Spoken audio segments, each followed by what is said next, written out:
Welcome to Beyond NSU. I'm your host, Terrell Ducree, and today we will be joined by Denzil Brown Jr. He graduated from Norfolk State University in 2017 with a degree in mass communications.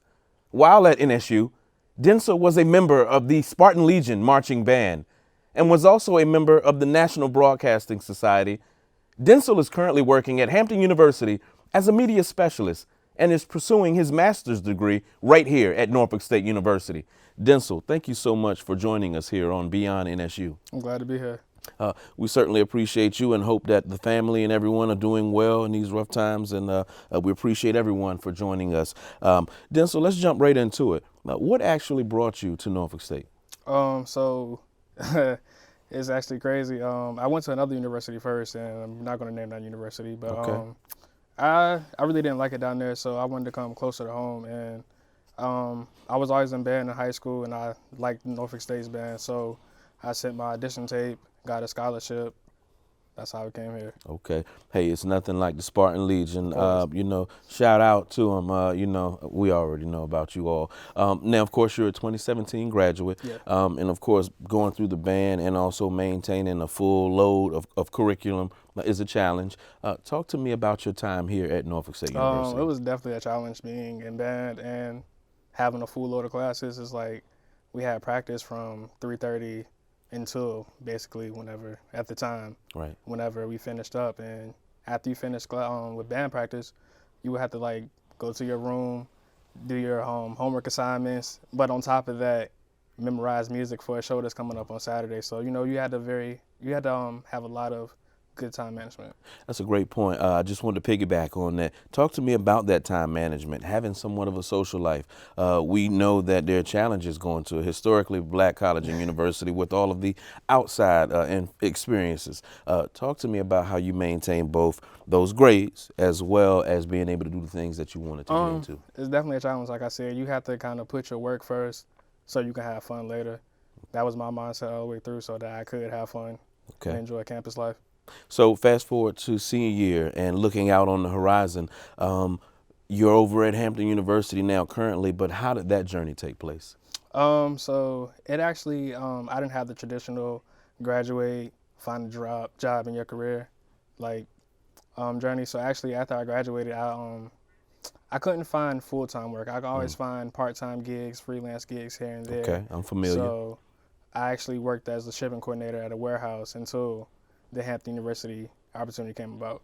Okay, that's a good point. Now, to all of the mass communication students out there, we know how arduous it can be trying to get experience. Most employers want to know what you've done lately, what organizations you've worked with, who you know. Now, you weren't working in the traditional mass media field. How did you obtain the experience to convince an employer like Hampton University to bring you on board? So during that time I was still working part-time here at the university, helping with the productions of the football and basketball games. Also, I worked at Norfolk Tides, Okay. the minor league team that's here. All right. And I also worked at ODU doing part-time productions over there as well. Oh, So I was slowly Yeah. just building that Yeah. experience up. As the kids like to say, you were active. Yeah. Sharpening your irons, Yep. important. You answered my question because a lot of times if you're not working in the field, yes, you always have a dream, but you gotta, faith without works. We already know what that is. Okay, so you're at Hampton University. You're a graduate, and you're molding the youth, putting projects together, still making sure that you put your stamp on everything that you produce. What is it like over at Hampton University? Let's see, it's hard to say. It's definitely different because this is like my first job in my career. So I just feel like I have to bring my best to the table. I still constantly look up editing techniques, shooting techniques, so I can be the best I can be and bring to the table for the university. Okay. All right. Now, to any of the aspiring mass media, television production, mass communication majors out there, you've come through the illustrious Norfolk State University Mass Communications program. You're out in the field working for another great organization.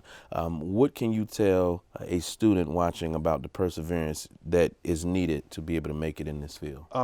One, I would say learn everything you can, especially in undergrad.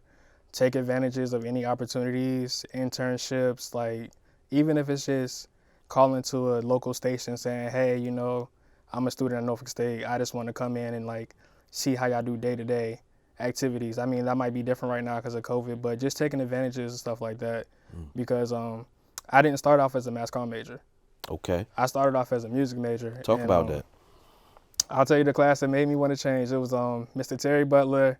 It was What up, Fred? Yeah. Sight singing and air training. Yes. That class, he's a great teacher, but that class made me say, nah, I'm good. So wow, he's thorough. yeah, I was already interested in media, so I made that switch. So when I got to the mass communications department, I was behind the curve.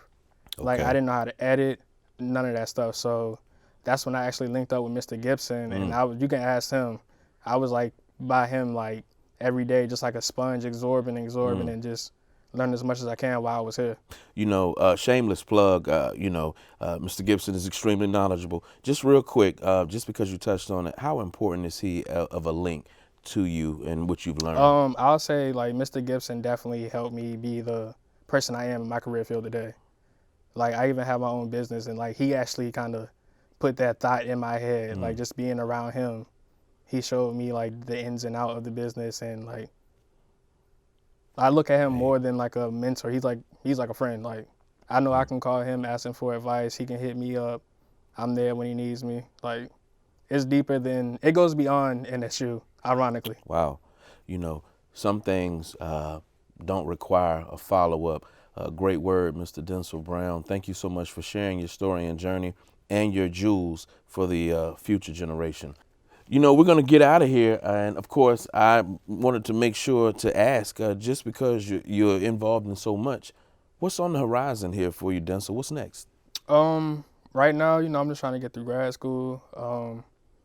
That's my main focus right now. I'm getting married in October.